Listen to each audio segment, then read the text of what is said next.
Holy cow. I mean, ladies and gentlemen, are you seeing what I'm seeing? If you're watching this from your phone and watching us, like we got five dudes in here.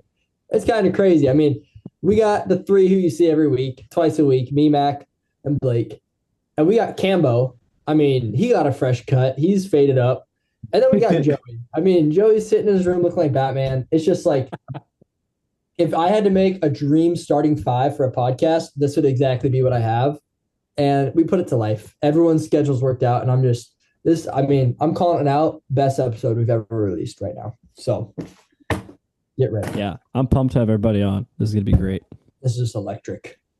Although I will say it kind of hurts me a little bit to have two Ducks fans together. Yeah. Yeah. Hey. Oh, wow. That was so gay. Yeah, that was interesting. I loved it. We were in sync. Yeah. Okay. Anyway, let's start with college football. Let's do it. What are the big games upcoming this week that we're looking forward to? Are we going to talk about last week or no? We already did, Joe. You've been missing out, bro.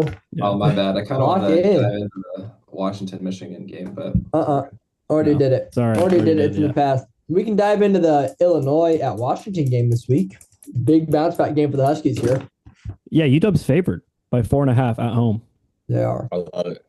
I love it. They are. Hopefully, if we win this game, we'll be ranked. We've been saying that for a couple weeks now. Illinois coming up a bye too. Yeah. I mean, hopefully the Huskies will be playing with a little bit of a fire under their ass after what happened last week. So, I don't think you're allowed to say that on the pod. I got to go bleep that out. I mean, you said gay about 5 seconds ago. So, It's not the same. yeah, I feel like ass is not as bad. And there it is again. But yeah, I mean, I think the Huskies are going to get Illinois here. At home, we've talked about how hard it is to play at UW, and I don't know. I'm just not very high on Illinois. I feel like the two times they've played good teams, they've got blown out. USC isn't. They beat USC. I forgot about that one. Yeah, I mean, I still think the Huskies are going to get it done. Ole Miss at Oklahoma. Second game of the week. Good one. Missouri, Vanderbilt. Yeah, probably. Texas A&M at LSU is good. I don't know where College Game Day is. Joey, do you know? It is I do know. but I forgot. Vanderbilt. Yeah, it's a It is at Vanderbilt Vandy? game. Yeah. Yeah. It should be at North Dakota State, South Dakota Yeah, State. I was just about to say that. Love, 1 versus 2. That's where it That's should be. Didn't they crazy. do that like a couple years ago? They I should have think done so. That's where it should be. That'd be a crazy matchup. But that. Game Day loves Yeah. the SEC and Big Ten. It's all only Yeah. games they've done this year. Yeah. Yeah. I mean, it makes sense. The two best conferences. Mhm. Yeah, who do you guys got in Ole Miss, Oklahoma? I mean, I'll go with Ole Miss. I think after a loss last week, I think they're going to bounce back. Lane Kiffin's going to be hungry to get a win. I mean, John Mateer's been hurt, so second game back, but I like Ole Miss in this one. Yeah, I'm gonna go. Take. I'm gonna take Oklahoma here. To be honest, Thanks, Mac. I just haven't been too high on Ole Miss. I mean, they got the LSU win, but since then, barely beat Wazoo at home and then lose to Georgia on the road, and they're playing at Oklahoma. So, give me the Sooners on this one. Yeah, I think Yeah, I'm with Doss. I think John Mateer is going to be like last week was pretty bad for him, but I think he'll be back in his Heisman shape this week, and Oklahoma's going to get it done at home. yeah, I think it'll be interesting. I think if John Mateer goes and plays like he did at the beginning of the season, I think they're going to get it done. I mean, but it's just because Ole Miss is coming off of a loss and then a 3-point win against Wazoo. So it's like they haven't played convincing football in the last couple of weeks. So I guess we'll have to see. But I say if John does his job, I think they're going to win because it's a home game. Mac, what did you say? I was gonna say I like Joey's take. You know, I like John Mateer. Like obviously he's a Coug, so I'm rooting for him. But I think Ole Miss is going to come with a little different fire this week after losing to Georgia last week. So Lane Kiffin's a dog at heart. He's got it in him. Pause. Wow. Yeah. Thanks. Yeah. My favorite part about this is you can just like barely see Joey's little head. You look great, Joe. My full body. Oh, you're good. You're good. Yeah, I want to see it. I'm sure you do. Okay, moving on. Moving on. Back on track. A game not in a big conference, South Florida at Memphis.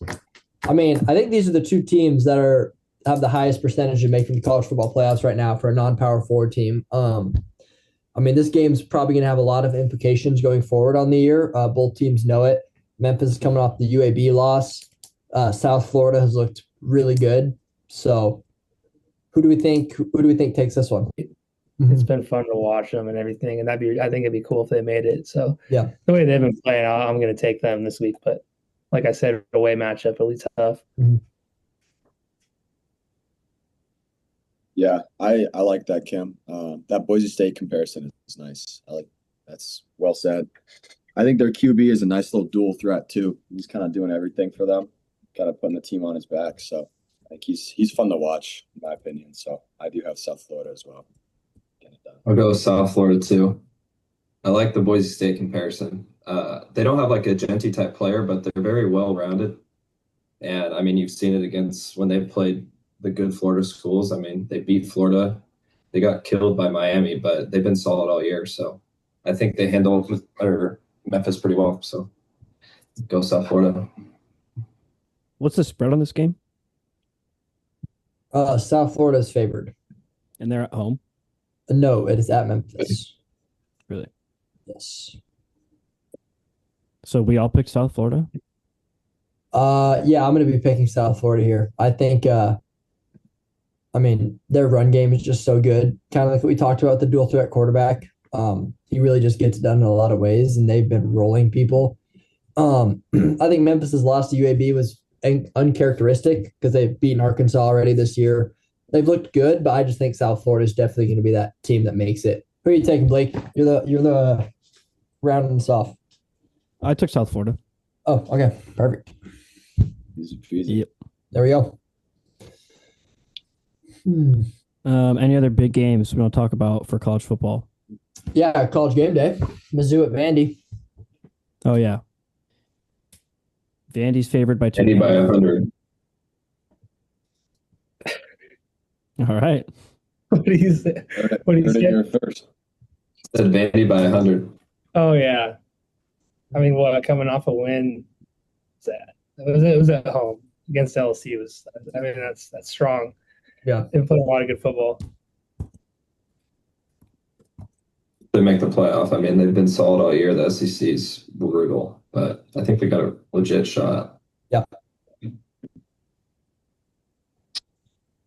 Yeah, I mean, this is the first time Vandy's hosted college game day since 2008. So Wow. I think that campus is going to be rocking. I think they got a lot of momentum going on right now. They've beaten some good teams, barely lost to Bama by 2 scores, but Alabama's also like top 4 team in the country, and they gave them a shot. It felt closer. So, yeah, I'm gonna go with Joey here. I think Vandy gets them by, I would say, 10 or more points. Thank you. Yeah, I kind of like Missouri. Honestly. Really? Okay, let's hear it. It just feels like Vandy's one of those teams where they kind of are used to being the underdog, I guess. Mhm. Kind of like a Georgia Tech, and like now Yeah. they're kind of getting their moment this year. I just feel like they're still susceptible. Like I think they're a pretty good team, but I think 10 in the nation is a little high for them. And I think this week is kind of a come back down to earth type of week. Okay. I think Missouri is legit. I just think they're a better overall team. But it's gonna be tough to go to Vandy. And like you said, that campus is gonna be rocking. They haven't seen anything like this in, I mean, what you said, 2008, so 17 years. Yeah. So it'll be a tough atmosphere, but I think Missouri is the better team. Okay. So I like that take. I'm thinking Vandy though. Personally, I think they're going to get it done for sure. Like Dawson said, they're hosting since, what was it, 2008, you said? 2008, October 4th. So that's going to be a tough atmosphere, but I'm a big Hardy guy.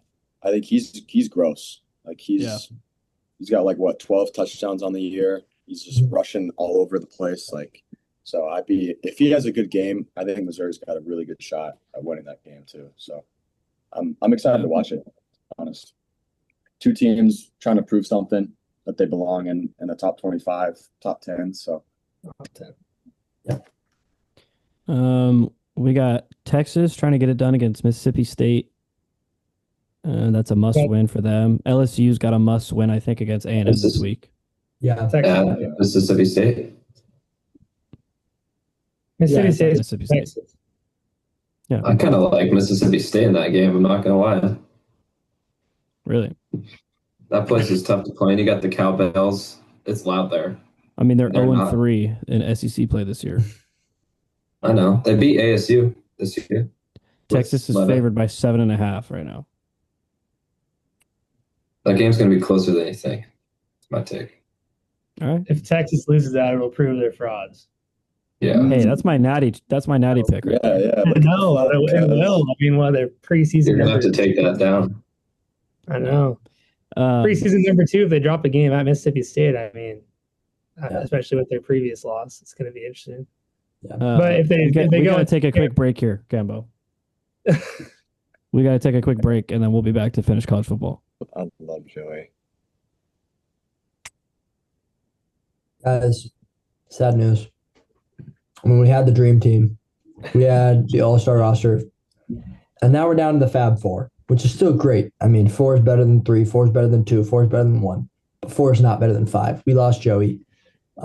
That sounds really bad. He just had to go pick someone up from the airport. He's not dead or anything. But yeah, no more Joey. I hope you guys enjoyed that probably 15 minutes of him yelling in his mic. That was great. Yeah, we're back. And Cambo, what were you talking about before? I was just finishing Joey's thought on the Mississippi State Texas game. I was just he said it was going to be closer than you would think, and I said if Texas did lose, it would obviously be a huge blow to their season. But on the counter, if they go and take care of business, I mean, I think they're back on the rails, because back on track, because they went and took care of business in the Red River rivalry, and they could their season could just go up from here if they keep getting some good wins. So yeah.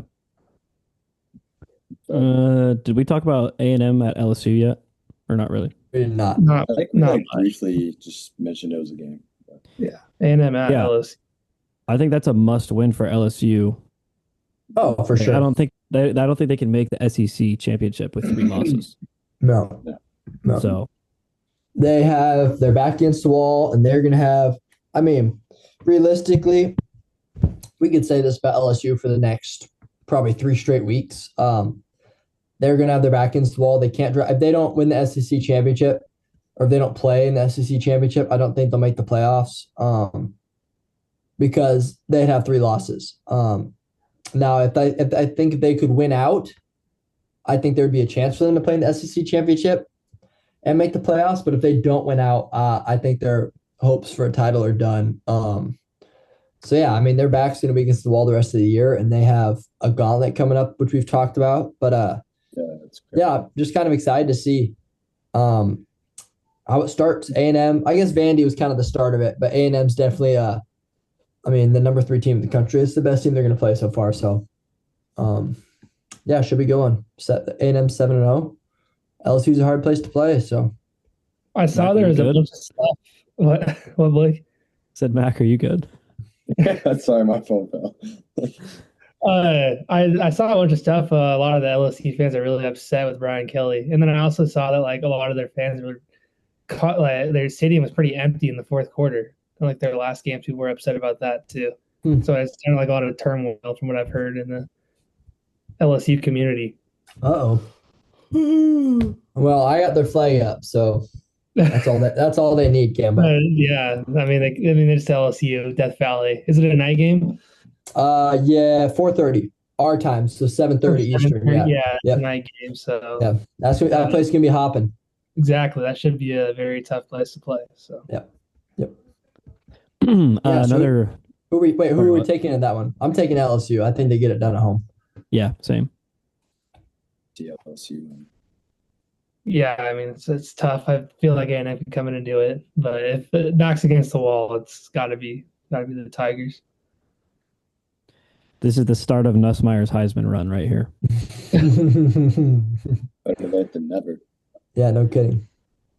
Another big game for the standings here is Houston at ASU. Mm. They both have one loss in the Big 12. This could be the difference maker between which one of them gets that other spot in the Big 12 championship. I guess they both could make it, but Is Utah in the one spot?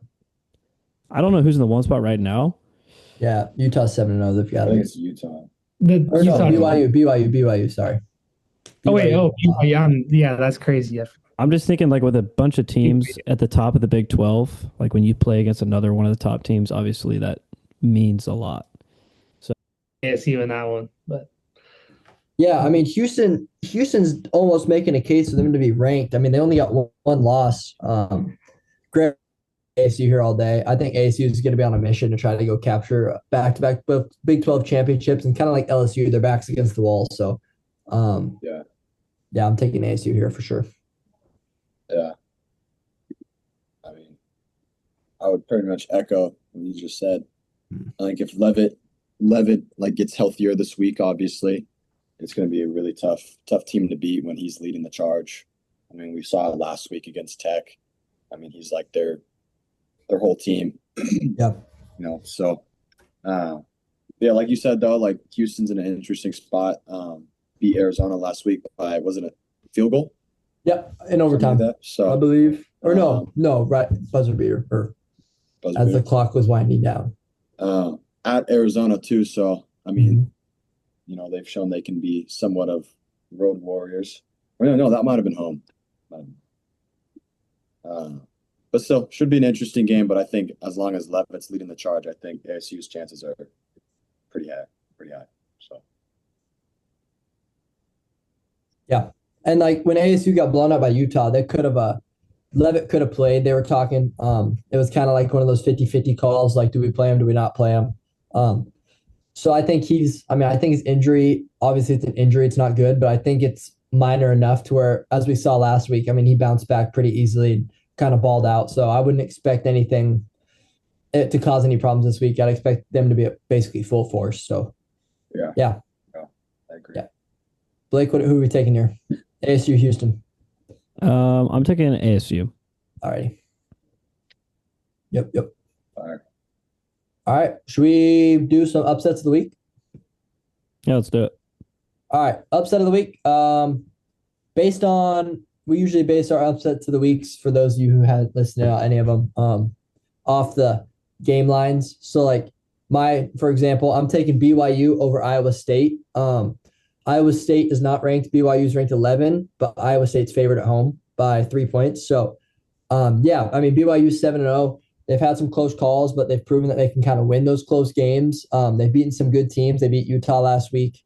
I don't know. Iowa State just hasn't looked as good this year. Dropped back-to-back games. Yeah, I mean, I think BYU is going to go get this one done. And that's going to be my upset of the week.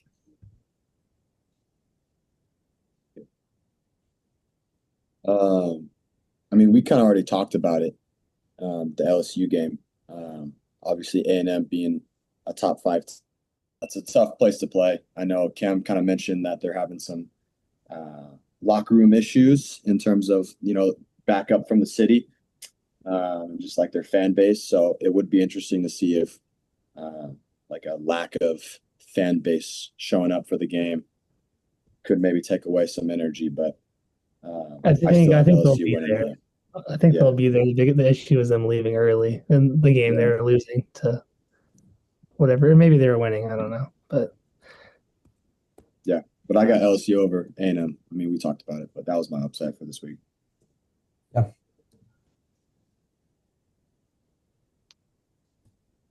Is it my turn? Yeah. Let's see here. I mean, yeah, I have LSU over at A&M. Did All you right. guys already picked that, though? Yes. I mean, I kind of want to pick a different one. I'll take Missouri over Vanderbilt. there you go. Okay. Like it. Yeah. That'll be a fun game to watch. That's definitely one I'm gonna have to try to tune into. Yeah. Yeah, I got one here a little bit out of the big picture of college football right now, but a really interesting one out here where I'm at in the Midwest. Iowa and Minnesota. Ooh. Big rivalry out here from what I've Ooh. learned. I didn't even know that, to be honest. Okay.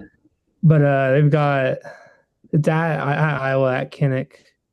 And Iowa's favored by 8.5 points. And I think that's pretty ridiculous because I mean Iowa's played well, but Minnesota's coming off a win, really a shutdown win against Nebraska. Mhm. What was it, 24-6, just dominating. So I haven't been fully convinced by Iowa this year. This week might convince me, but I think Minnesota could get in there and get it done. It's going to be obviously a tough environment in that whole deal, but that's a very interesting game. I think that Minnesota could go and make a statement, probably even crack the top 25 if they win. So, All right. Okay. I like it. All righty. Should we move on to the NFL? Please. Let's do it. All righty. First game caught my eye. Giants versus the Eagles. Little rematch action. What are we feeling? What are we feeling there? That'll be an interesting one. I think Eagles they got a win last weekend. So I mean they got that under their belt. Obviously New York suffered it's a really tough one against the Broncos. Just that fourth quarter. The worst one of all time, right? Statistically. I think it is, yeah. So I mean that's pretty tough, but I am pretty interested. I think Philly's got it though. In terms of I think New York's still trying to find a little bit of ground under their feet, trying to figure out who they are still. They got dogs over there, so they'll make it a fun game, but I think at Philly will be tough. So I think I got Philly that game. Yeah, I'm gonna agree there. I'm gonna take the Eagles too. I mean, New York beat them last time in New York. That was kind of beat them by 17 too. I don't know. I'm just not sold on the Giants. I even wasn't sold after that game. I wasn't sold against the Broncos, and you kind of saw once the Broncos kind of calmed down a little bit and started playing football. I mean, they're the better team, just as the Eagles are the better team. And I think game plan a little differently for Dart and Scadaboo. I don't see the Eagles having trouble again here. I got them winning by probably a touchdown or more. Feels like a really quick turnaround for a divisional game from personally. Yeah, I mean they had 1 week in between. They literally played one opponent each in between, which is crazy. Such a big, and it's pretty big rivalry. But I'd say I think it's going to be really close. I think it's going to be really close, but I think the Eagles are going to pull it out because that week they went and played up at New York. The Eagles played awful. Offense got shut down, the whole deal, and I actually went up and worked the Vikings game at my school this week. It was for my baseball team on Sunday, so the Eagles were visiting there, and I was able to watch it on the Jumbotron from where I was standing at. Jalen plays like that the rest of the way, the Eagles are going to be Super Bowl contenders again. I hate to say it, but he actually tipped the cap. He actually played really well. So if he can put that type of performance together on Sunday, they could, like Dawson said, they could win by a couple touchdowns. But I think it'll be close. I got the Eagles. I think they're going to win pretty easily. Yeah. I don't see them losing twice to the Giants. I think they need to get Saquon going.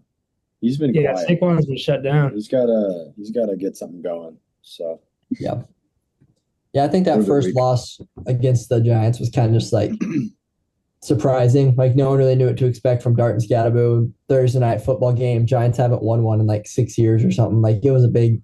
Eagles probably weren't exactly prepared for it. Probably looked over it a little bit, and they're not going to look over this one. They got a statement to prove, so I see them making that statement for sure. Um, This one's tough because I think the Jets defense is pretty solid. Mhm. Like I think they got a good defense, but their offense is just horrendous. Terrible, yeah. Like it really just like I'm pretty sure Tyrod's playing, right? Isn't he starting this week? I believe so. I mean, they benched Fields at the end of last game, so I assume they'd start Tyrod. But I don't know. I would be pretty shocked if Tyrod Taylor puts the Jets on his shoulders. Yeah. In his first start this season. Maybe not. I think wasn't Fields hurt for a little bit. I might be dumb. Yeah. So in the last 2 games Tyrod Taylor played, they lost to the Bills by 20, and then that looks like the game Fields got hurt in. But then they went to Tampa Bay and only lost by 2, and Tyrod threw for 200 yards. Yeah. So I think for him to be successful, Wilson's got to come back because that was like his leading receiver that game. Yeah. But, Bengals are interesting. Joe Flacco is just always going to have some like random comeback game. But I think Bengals will get it, though. It might be close, but. Yeah. Yeah, definitely. I agree with that. I think because I mean, Jake Browning's never really been a great passer. Even in college, he got wins doing other things at the quarterback position. But Joe Flacco can just sling it. He still can sling it. So when you got a guy like Jamar Chase and you can just force feed him the ball, good things are going to happen.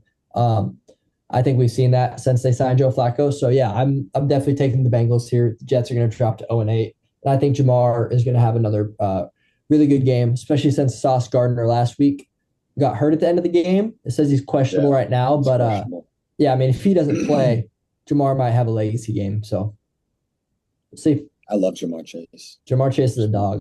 He just, Put that out there. He's a dog.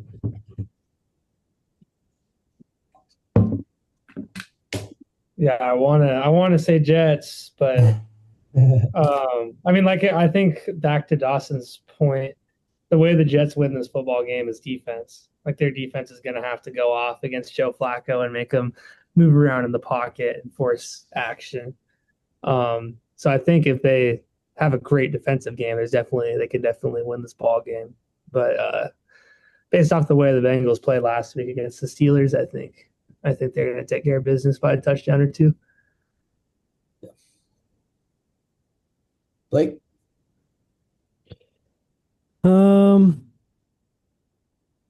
I don't even really know, honestly. Great take. Honestly, I've been trying to figure out why my Zoom meeting is still freezing. I've been grinding. Alrighty. Oh. Well, the next one. Next one.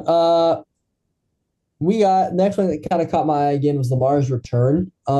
He's questionable now. He's been out the last 2 weeks. He's listed as questionable now. Ravens are taking on the Bears at home. I mean, what do we think here? I can start us off. I think the Bears are going to go in and get a win here. Really? I like the Bears. I like what they've Is that put together. with Lamar? Yeah, with Lamar. Okay. I think I mean they've won 4 straight games. Went to Washington and won on the road. And I mean the Ravens, even when they had Lamar, were kind of struggling, I feel like. Their defense is obviously their weak spot. And I think it's going to be a shootout because I don't think the Bears defense is the best either. They've given up some high scoring games to good offenses. But yeah, I just think the Bears are just going to be able to work the Ravens defense pretty well. And it's always kind of interesting and nerve-wracking when a starting quarterback who, especially a guy like Lamar, who you depend on so much for that offense, is coming back off an injury. So, because you don't know if he's going to be able to do exactly what he did. But even if he is there and he's playing at full tilt, I'm going to take the Bears. I think they're riding some good momentum right now. I'm going to take the Ravens here, and I'm probably going to take every over on Lamar and the Ravens offense. Okay. I just think Lamar's going to come back and it's going to be. I mean, it's a must win for the Ravens. They're 1-5, and I don't know if I Yeah. see them making the playoffs at 1-6. So I think Yeah. it's kind of like the same thing, like back against the wall. It's time to see what the Ravens are made of, and I think they've been a good enough team over the last number of years to prove to us that they have an elite offense. So I'm expecting a big game for the Yeah. Ravens this week. Yeah. I like that take from Blake. I think both teams are battling injuries. I'm looking at their injury reports right now, and it just seems like the Bears are looking in shambles. Like bunch of like people didn't practice today. But then on this flip side, like Ravens got a couple key defenders that are out. Like Kyle Hamilton is listed as questionable. He's a big piece of their defense, even though they're not great. But I love the take of if Lamar suits up, it's going to be a legacy game. Like I think he's a winner at heart. And so he's going to do whatever he can to win. And I don't think he's going to let Chicago come into, home turf and get one on them. So backs against the wall is a great phrase to use because that does something to professionals, man. Yeah. Well, and he's what, a 2-time MVP? Yeah. So he's got to show out in this game. Yeah. Like he's not a 2-time MVP for nothing. Like he's going to show it. So Fair enough. Yeah, I gotta. It's gonna be tough against Lamar, but last week when we were talking about the most underrated teams, I really almost said the Bears, and I mean, I clearly don't know ball because I said the Falcons, but that's for another point. But I think it's Chicago's time right now. Finally, I mean, they could always bear it, like they always do, but I feel like this game has a lot of. It kind of reminds me of when they rolled into Washington last year, and they were on a roll, and they had the Hail Mary happen against them, and their season went downhill. I feel like they're a really streaky team, and I really like the way that Ben Johnson's been really changing that team and that offense for the better. So I think Caleb Williams goes in there and gets a big win. So that's my take. Yep, I like that. Nice. I like that. What other games should we talk about? One that I found kind of the last one, to be honest, in my opinion, that I found interesting was Dallas at Denver. Yeah. But there's kind of like Denver's defense has looked really good except for last week all year. But Dallas's offense has arguably probably been the best in the league so far. So I think it's just gonna be like kind of a clash of titans on that, like when Dallas on offense and Denver's on defense. I'm gonna take the Cowboys in this one. I don't know. I just feel like the Broncos have skidded by. I mean, they're 5-2. I don't know. I just feel like they barely beat the Jets in an ugly game, barely beat the Giants in an ugly game. That win against Philadelphia, I feel like Philadelphia didn't play to their best, which Philadelphia hasn't been playing to their best in a lot of games. But I just think Dallas, after dropping 44 last week, is going to come back and keep firing. I mean, their last 5 games have been 31-40, 37-30, 44. Like their offense has been elite and their defense hasn't been. And Denver's offense hasn't been as good as I think it could be. I just think Dallas is gonna get them here. Yeah, I think I agree with that. That could be a good upset pick because Denver's favored by 3.5. Mm-hmm. Yeah, I would agree as well. I mean, Dak's putting up MVP caliber stats this year. So if he can continue to sling that thing, wow. Well, that's not crazy. Not bad. Not crazy. Yeah. Sling the rock, throwing maybe. the rock like that. Yeah, that's funny. He's gonna have. But again, like Dawson mentioned it, Denver's defense looks great. Like they're doing their thing. So obviously, it'll be a fun game. I'm actually curious of like how much like from a professional perspective does like playing in Denver would actually affect you, like Yeah. with the altitude or the whatever. Mhm. So it's always interesting, but I don't know. Yeah, you always hear people talk about it, but I wonder how much it actually. Yeah. Matters. Yeah. Uh, But Yeah. I got Dallas though. Mhm. Yeah, I'm a big believer in defense, like big time. I mean, you look at Seattle, and it's Mike McDonald's completely changed the team around, and I think it's a big reason why we're 5-2. So I think that Denver's defense is going to go and win or be a better defense than Cowboys are going to be an offense. And then, of course, I'm a Bo Nix believer, so he's had his rough moments, but he had a heck of a game last fourth quarter, whatever. But no, I think that the Broncos defense goes in, limits Dallas, and then the Broncos offense gets the win. Yeah. should we do a little pick a little 3-teamer Yeah. for those of us who can? Let's do it. Let's try to keep it like if the team is favored by more than a touchdown, then they can't be part of your pick. Okay. Well, I got Is that mine. fair? Sure. Okay. I'm taking Bengals -2.5. They're favored by 6.5, which is not a touchdown, but we'll take it by field goal. Bears. I'm going to take them at +7.5. I honestly think the Bears are going to get it done, but if I were to bet on it, I would take the free touchdown as kind of a little safety net, and then I'll take the Buccaneers -2.5. They're favored by only 3.5 against the Saints. I think that's ridiculous. I think they're going to get them by a touchdown. Yeah, I like that Bucks Saints game a lot. I mean, I'd take them all the way down to 6.5. Yeah. So I'd take Bucks -6.5. I'll take the Cowboys to cover the 3.5 spread, like +3.5. And I'm gonna take. Let's do.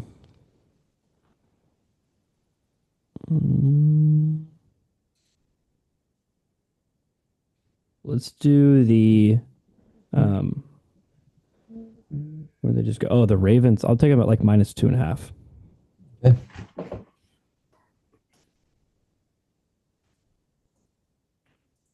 Ready? Yeah. All right.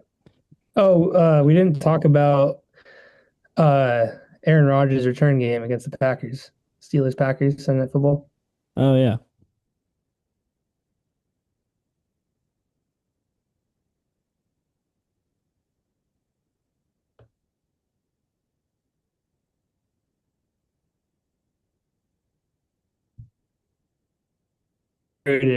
Pick on the Packers, barely scratching out a win in Arizona against Jacoby Brissett. So I think Rodgers locks it, and hopefully the Steelers defense can figure it out for a game.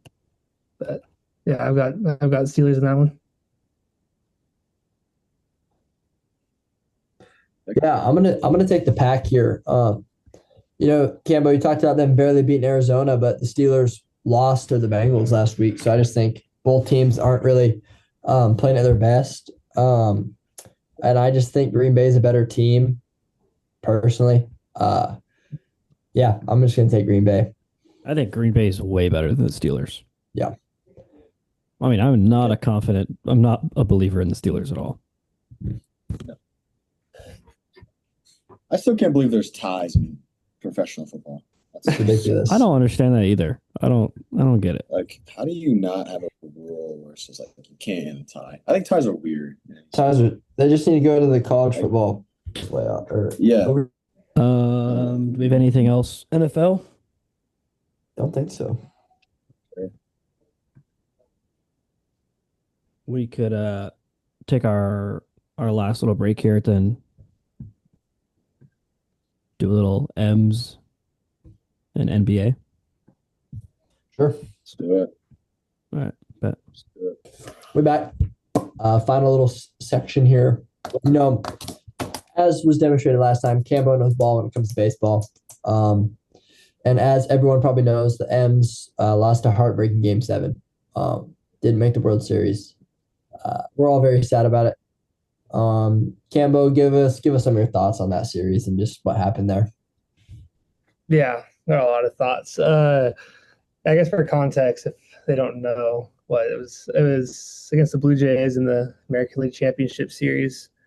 Went to 7 games. Game 7 was in Toronto, and Mariners are up 3-1 with 8 outs to go to make the World Series for the first time ever. And former Astro George Springer stepped up and hit a 3-run home run in the bottom of the 7th, and basically, I don't know, I wouldn't say stole the game, but kind of. It was one of the most heartbreaking moments in sports for the city of Seattle, and the most heartbreaking moment ever for Mariners fans. I would say, for me personally, that rivaled the Super Bowl 49.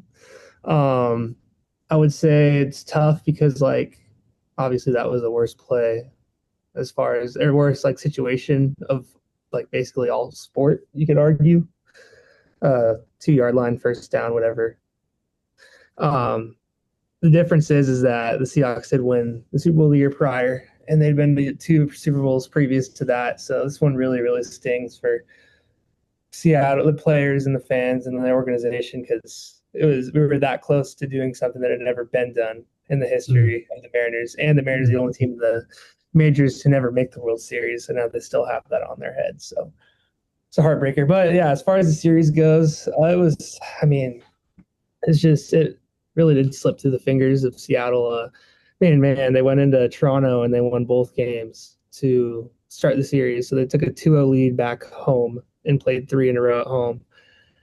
So, I mean, you look at it from that point of view, you got 2 wins in Toronto and you got 5 games to win 2 and 3 at home. So, I mean, that's a really good situation to be in. Like, the percentage was of like teams that have been up 2-0 coming home was like really high in the past. Obviously, it wasn't 100%, but it was still really high. And it came back, and Toronto dominated them on Wednesday and Thursday, and Seattle, their bats just dominated. George Kirby got lit up pretty good in his start. He was our best starter. Game 3 he got lit up, and then Game 4, Castillo was on the mound. He's our second best starter, and he got lit up too. So we just really didn't get quality starts from the guys that we needed it the most. And Brian Wu didn't look like his regular season. Yeah, Brian Wu came out of. I mean, it's tough, and his first time pitching in 30 days in a month. For people who don't know baseball, if you don't pitch for a long time, you that's really tough. But yeah, he didn't.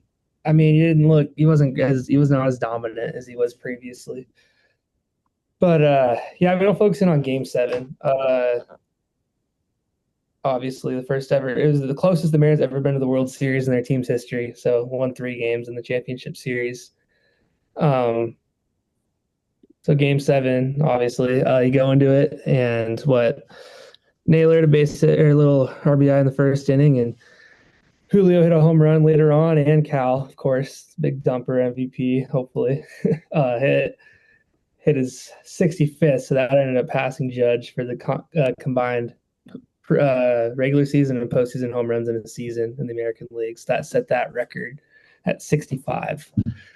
Anyways, 3-1 lead going into the 7th. And yeah, I mean, like Dawson said, Wu was in and he looked good in the inning prior, but leadoff walk and an 0-2 pitch down the middle for a base hit.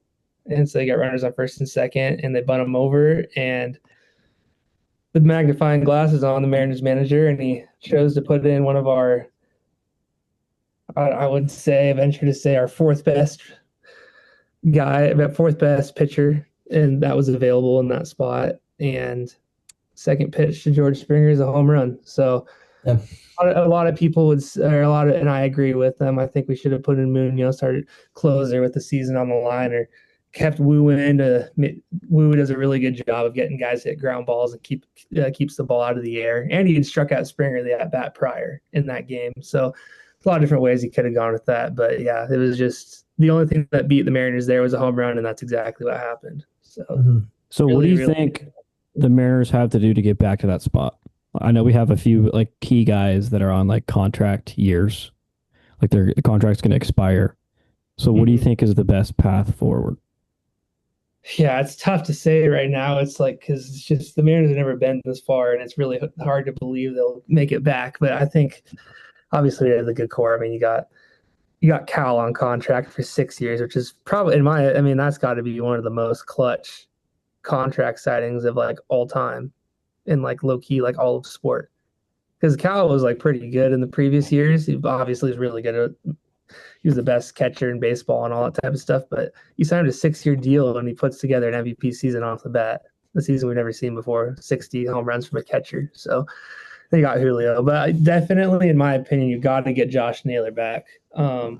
He's a free agent, so you have to get him back. If you don't, that leaves a huge hole. I mean, he was unbelievable ever since we got him from Seattle, got him from Arizona. One of the best hitters, really good baseball IQ, in my opinion, is a Gold Glover at first base. So I think you need that. As far as Gino goes, Suarez, I mean, maybe try, but I don't know if he's going to be able to stick around as far as money goes. And then I think you got to keep your. I'm not exactly sure how many guys are turning over in the bullpen, but I would say help better your middle relief. Maybe get another lefty in the bullpen that can come in those situations because our lefties got hit up pretty good in the postseason, and then I don't know. I mean, I'm not sure if Randy's Rosarena's. I think he has another year, but I would say just fix the bottom of the lineup as well. The bottom of the lineup was what cost the Mariners a series. They did a comparison. The 7, 8, 9 for the Mariners hit like I think in baseball is like it goes by points. So like 200 points less than the Blue Jays 7, 8, 9. So the bottom of the order was just killer for the Mariners. I mean, yeah, it So was Randy, JP, and Canzone. no, Randy was up higher. It was a JP Rivas at second, and then it was a mix of Robles and Canzone. Yeah. Yeah. The bats just weren't there. And the Mariners didn't have another bat to go with. So I would say just fix those holes. And then obviously they got a lot of prospects coming up and stuff that they can work with. But I mean, at third base, there's a good prospect that can fill in. He played with the Mariners half the season. His name is Ben Williamson. So, but yeah, I mean, it's just a long road to get back. Not going to sugarcoat it. I saw like a brutal tweet. It was like the Mariners were 8 outs away, and then George Springer put him back to having to get at least 4,500 outs or something to get back to where they were. So it's heartbreaking. I mean, yeah, that's the tough part. I mean, they have double the amount of games of the NBA, in a season. So it's a really long time and long road to get there. But yeah, they definitely can make it back. I think we're on the up and up, but you never know. Mm-hmm. Yep. Hoping for it. See you, man. Yeah. I mean, I don't know what happened, to be honest. Hats off to the Blue Jays. I mean, their offense really was the reason they won that series, and they came in and dominated 3 of the games, and then had the right swing at the right time. So it's tough, and it's going to be hard for the Mariners and their fans to get over it for a really long time. But Yeah. I don't know. We got any more thoughts? We can talk about the World Series predictions if you guys want. I mean, I feel like the Dodgers are just going to take it. Yeah, Dodgers in 4, 5 max. I mean, yeah. Yeah, I'm very bitter right now, so I would not be opposed to seeing the Dodgers win, even though I don't like the Dodgers and I don't agree with their massive payroll. But yeah, I personally think it'll be Dodgers in 5. I think Toronto will have bats coming out. I think Toronto's bats will come out in one of their home games and they'll get one. But yeah, I mean the Dodgers is way too dominant to lose that series, in my opinion. For sure. Max muted. Yeah, Pretty Mac, sure. Mac, what do you think?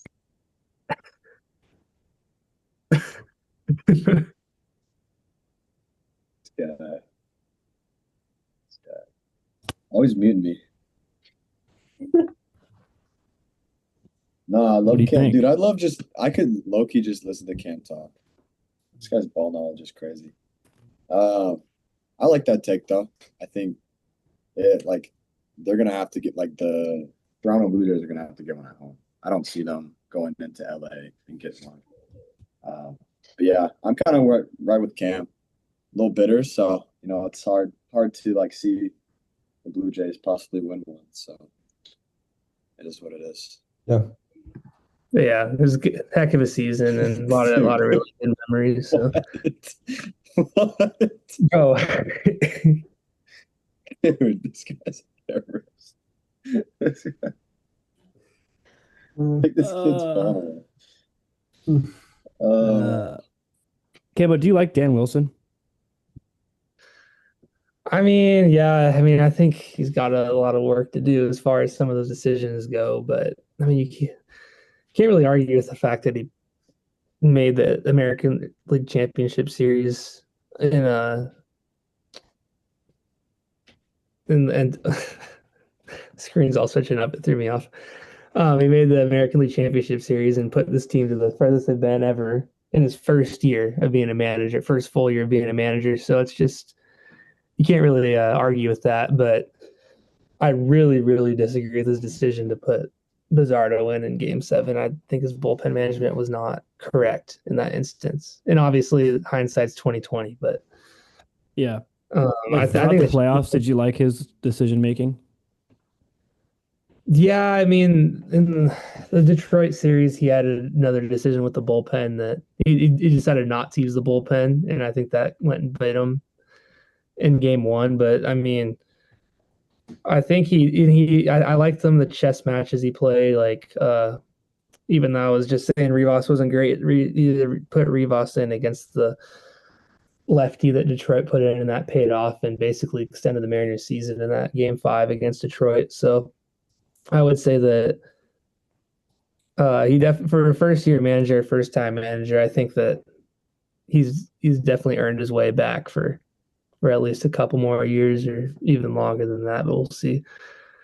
Yeah, just everyone's really bitter right now, but I think I mean he's a ball knower. He's obviously Mariners, one of the best Mariners catchers ever. So